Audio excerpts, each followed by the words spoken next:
بسم الله الرحمن الرحیم. ملګرو نن به خبره کوو په تیلو باندې، یعنې ډیزل، پټرول، مختلف قسم چې کم تیل دي په هغې باندې به خبره کوو. یعنې په عالمي سطح باندې د دوی قیمت ډېر کم شوی دی، چې کوم د روس والا، رشیا والا چې کوم تیل دي نو پی بیرل د هغې $60 ته راغلی دی، او داسې امریکا والا چې نو $75 ته راغلی دی، برطانیه والا چې کوم دي نو هغه $80 ته راغلی دی.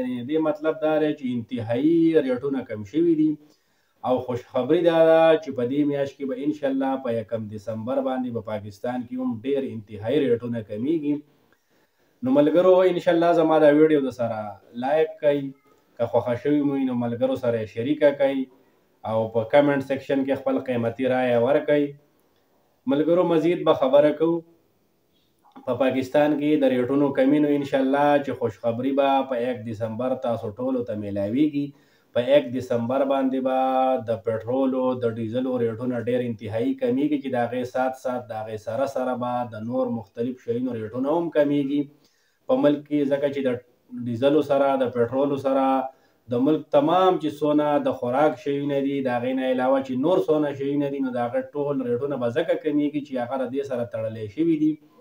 مختلفې مشینریانې هم په دې چلیږي، د خوراک څښاک شیونه، د ګاډو کرایانې، د هغې ټرانسپورټ په ذریعه چې کومې کرایانې وي نو هغه هم د دې ذریعې نه دي.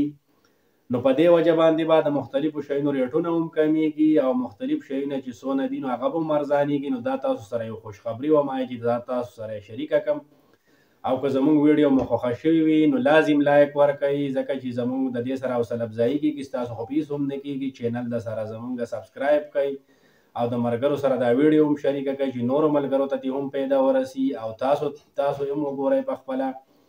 نو انشاءالله چې داسې د ښایسته ویډیوګانو سره، داسې د معلوماتي ویډیوګانو سره به زه تاسو سره بیا هم راځم، تاسو سره به بیا هم ویډیوګانې جوړوم. خو تاسو زموږ د حوصله افزایي وکړئ، زموږ د حوصله افزایي دپاره زموږ دا ویډیو شیر کړئ، زموږ په ویډیو کمنټ وکړئ، زموږ ویډیو لایک هم کړئ، زموږ چینل هم سبسکرایب کړئ. نو په دې به زموږ حوصله افزایي کېږي، نو تاسو سره به داسې ښکلې معلوماتي ویډیوګانې مزید هم موږ شیر کوو. اوس ماله راکړئ اجازت د لوی الله په امان، چې چېرته یې نو الله مو ښاد او آباد ساته.